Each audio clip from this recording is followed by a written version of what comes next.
aka the Not Trader, your friendly neighborhood swing trader, back again with another video. And today I'm here with episode 7 of Pip Talk Podcast. I'm here with KJ Mclaurin, Forex trader. How you doing, KJ? I'm doing great, living life. So how's it going, man? How's your Forex trading been going so far? I'm down 5% this week on a 100K account. So I'm down $5,000. Yeah, I saw that on your your Insta, but we'll talk about that a little bit in a second. Tell me a bit about your journey, how you started trading. I'm gonna do the little run around. Yeah, I know you told the story a lot of times, but I want to hear it. I want to give me a nice, concise version of it, but I want to hear the story. I started when I was 15. I'm now 23. I heard about it. This man came in there. He was a forex trader, and I basically was bagging groceries, and I took it to his car, and he tipped me, and he tipped me on trading too. Then ever since I just learned, like I just started learning after that, and I haven't stopped. So between the time that you learned from that mentor that initially taught you about trading to now, did you what other training or education did you take along the way, or was it just the stuff that he taught you that you took and ran with? I can even say he taught me a lot. He taught me like I just trial and error, and putting pieces together, using indicators, and then just learning like price action, learning how the market behaves, and just watching how the market is in general. Okay. So you said you're 5K down on your account. Do you like, how many instruments do you trade typically? 1 to 3. 1 to 3. So what 1 to 3 trades or 1 to 3 pairs that you focus on? 1 to 3 pairs. So I usually just trade GBPJPY. Yeah. But I've been trading USDJPY and USD lately. So what was the last one? USD CAD. Okay. Bro, honestly, man, I don't even know why I did it. I can share the trades, but I don't even know why I've been doing that. I've been trading pairs I shouldn't be trading. Why? I need to just stick with GBPJPY. So what made you go to these other pairs? You just saw some opportunities in the price action movement? I thought I did. And GBPJPY hasn't been consistent. So I just try to switch it up, and then that's how I lost this money, honestly. Yeah, no. See, I focus on quite a few pairs, but yeah. I always heard a lot of traders always tell me, yeah, they just 1 or 2 pairs and just really understand how it moves. What session do you typically trade? I only trade New York sessions, so I wake up every morning at 4 a.m. and I trade all the way until 1 p.m. Okay, fair. So tell me a little bit more about, because you got a really interesting story. I know you said that you told me this before, but you didn't say it in this interview. But you told me how you and your family were homeless while you were trying to learn how to trade and all that stuff. No, tell me. Bro, I'm goofy, bro. I'm a goofy person. All right, I was thinking if I say something you don't want to. Okay, cool. Yeah. Now tell me a little bit about because I wanted to know more about the psychology behind how you would be able to be able to trade and not get messed up by the psychology of trading when you were in a position where money meant a lot at the time, because obviously you were in a position where every penny you were making could make a substantial difference to your life. How did you not make that cloud your judgment when you're trading? Okay, so basically I started when I was 15. So like my mother was basically taking care of me. We was homeless, but we was in a hotel. Okay. I was just in school, so my psychology with the money wasn't really there because I didn't really have a lot of responsibilities like paying bills yet. So I was just usually focused. If I lose money, I had a job. I was working at Publix, so I would just get the money back and put it in, and I put the rest in the trading account. And I just every time I lose money, I do it again. And like every time I lose, I learn from that loss. So it's basically like I'm not losing at all. I'm learning as I go. I'm a resilient person. So like I'm never gonna stop no matter what. I'm never gonna stop until I reach that goal. So what's the biggest loss you ever took? 15,000 on one day. Oh, one trade. On gold, yeah, on gold. Yeah, gold's a killer. Gold's a killer. Go do that to you. And how did you bounce back? I never trade gold again. Yeah. How'd you bounce back? I had to get a coin account, man. Yeah, I had to okay. get a funding account. Oh, so that was that funded or was that your own money? That was my own money I saved up. Killer. That's a killer. Yeah, no, that's the thing with these funded accounts. They kind of help mitigate a lot of the risk involved in the capital. So, and what's the biggest win you've ever made? The biggest win I had was to go. I made like 20K in a day. Wow, that's cool. That's good. Do you stack your entries? Because I sometimes when I'm in a good position, I try and stack my entries and then move my early ones to break even. Is that how you made that much? Because I've seen one of the biggest trades I saw was like this guy called what's his name, Lambo Rao or something like that. He made like 100K in a day, and I think he was stacking his entries into each trade so that yeah. And I thought You basically scale in position. That's what I do too. Yeah, cool.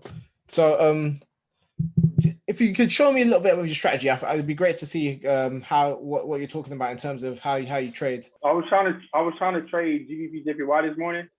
I kind of missed a couple opportunities in the market just because. Same. I actually was trading that as well. I was trading NZD JPY. I took a good trade. I took a good short, and then I got a bit greedy, and I took 3 positions short. NZD is ass, man. No, it was good for me. I'll show you my trade afterwards. You show me yours. I'll show you my trade afterwards. All right, so this is how I trade GBPJPY. Yeah. Basically, I wait for the market to trend, whichever way it's gonna trend, and I try to follow that trend. So, their market is creating an uptrend. I wait for price basically to pull back to a level, and I wait for a couple of rejections at that level. Okay. If price show me that it's gonna hold there, I usually either check the field. Sometimes I check the field, sometimes I don't. Yeah. If it's low and I pull it from the next high, then I get these levels right here. Okay, so you use this trade right here. Fibonacci for confluence as well. Yeah. So we see how price is creating higher highs and higher lows. You can see. We got a high right here. We got a low right here, right? Yeah. So this is where the secret sauce come in place, man. Yeah. I got these levels right here. You see these colorful levels? Yeah. That goes in confluence with the support resistance level. I'm gonna delete all this. This is what I was trading off this morning. This level right here. Okay. So you took a long on the green level, or? Yeah, I took a long here in this whole area right here. Okay. So if we go to the left, we can see price reacted to this level pretty well. We see price usually reject from this level. Yeah. So I marked that up as a support and resistance level. So that's one. That's one. Got the next confirmation was price was underneath this moving average right here. Yeah. So you see how this moving average turned green? Yeah.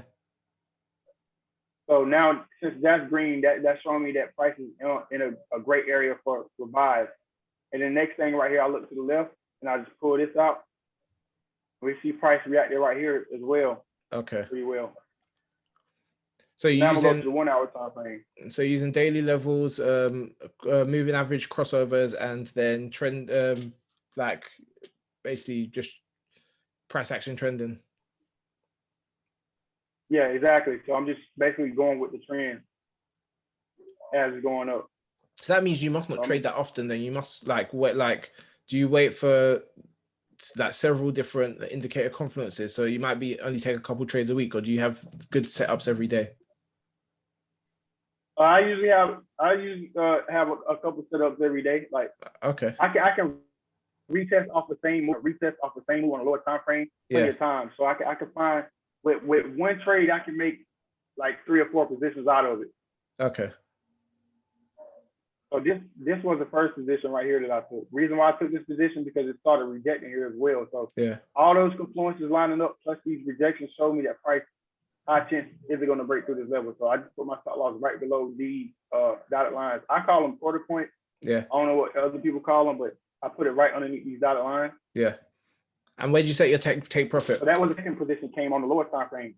I don't use take profit. So I just let price continue up. And then how do you know when to exit then? You just let it hit your stop? I usually go on a higher time frame and look for like an area of sensitivity within the market, like right here. Yeah. That price might react to. Mm. And then I wait for price to actually react to that level. So if price be stagnant there for a couple of days, I'll pull the trade out. Yeah. But if price usually with DJ, price usually break through those levels like. Okay, cool. So this was the second entry that I added. The second entry came right here. So right here. So you see how this price created a double bottom right there? Yeah.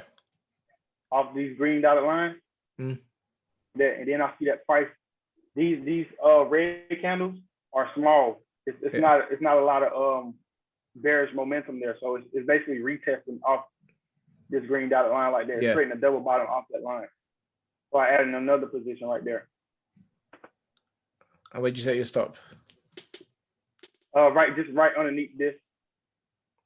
Right underneath this, like that. I thought you took a loss today. These are winning trades, right? Yeah, I took a loss. I'm sure this is how I took a loss. So before this happened, I was trying to take a sell. Okay. Price spiked to this level, but it never broke it. So I had to take a sell right here. Okay. So you price didn't crack through this horizontal line. Exactly. Price didn't crack it like I thought it would, because I thought prices was gonna keep dropping to test these lows. Yeah. But it never happened. See that stop point? Mm. Like, yeah, this happened. I don't know what gold decode. I thought prices was gonna keep cracking down, so I put like $3-5 standards here. I put 15 standards here, and then price didn't happen. So I just closed it out. I went with the buy. That's interesting. It's the interesting strategy. That a lot of indicators, but it seems like you found a good winning strategy in terms of the confidence that you look for when. It's pretty simple, bro. You just trade with price, and then we got just indicators of points in a specific level showing us that it's gonna actually hold there. The price do hold there. We just take buys or sales there. Okay, cool. That's interesting. That's just a little jizz of it.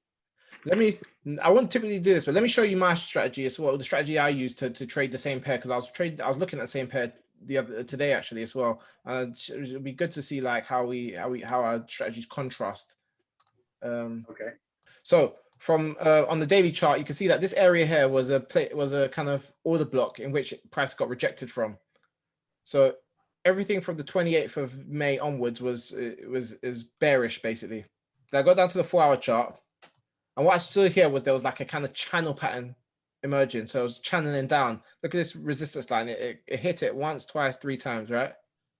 Mm-hmm. This one, it hit it once, 2, 3, 4, 5. So it hit, and this one, because it hit it 5 times, I thought it might break out to the upside. So I was looking for 2 different things. I was looking for either it was going to get rejected from this line here and go back here, or it was going to break out and come up here. Just because if it hit this line once, twice, 3rd, 4th, I thought after 5th time, it's probably going to be, like support and resistance lines. If you hit it too many times, it'll break through it. So what I was looking for, so when I went down to lower time frame, what I was looking for was price to kind of, and I went lower and I saw that here, this was like last night. So this is before, obviously London sessions when there's lots of volume. There was like a liquidity kind of pool being made above it. Do you see where like a equal highs are made? So I thought, it might get broken. But I thought I might be able to take a short. I actually didn't take a trade on it because I wasn't sure what was going to happen. Because initially I thought, let me wait for it to get a liquidity grab, then it'll sell off.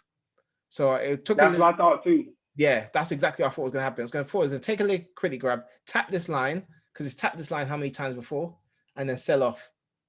So I was waiting for it to come down and make lower lows. So I was looking for this. I was looking for this. I thought it was gonna do the same shit, man. But it didn't do that. So when it broke through, now I'm just kind of like, my next plan now is to, what did I do? My next plan now is to probably find a way to get along to here. Because this is the next line now. And the next trend line that I've seen is this one. You see this? It's respected that line.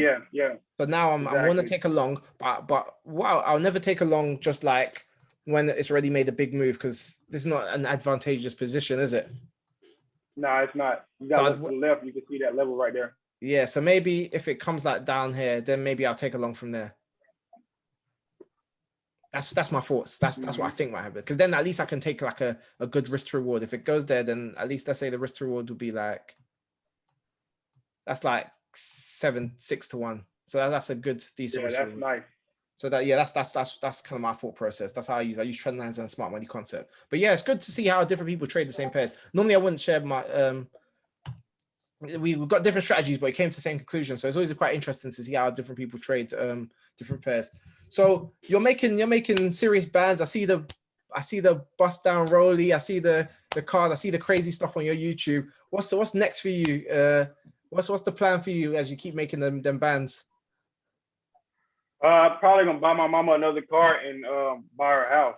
Nice. And do you have other aspirations in terms of like investments, crypto, any other business ventures that you want to start? I'm gonna start a rental car company. Not like a regular rental car, but like foreign car. So like our company in Florida. Yeah, that'll be sick. Florida's a really kind of obviously it's a big holiday destination for a lot of people. So and a lot of people like to stunt. So that'll be a great business to start out there. Real. Yeah. They really love to stunt here. Yeah. And I actually saw on your Instagram that you had a bad experience with one of these prop trading firms. Can you talk about it? Okay, so hold on, give me 1 minute. Yeah. Look up my phone.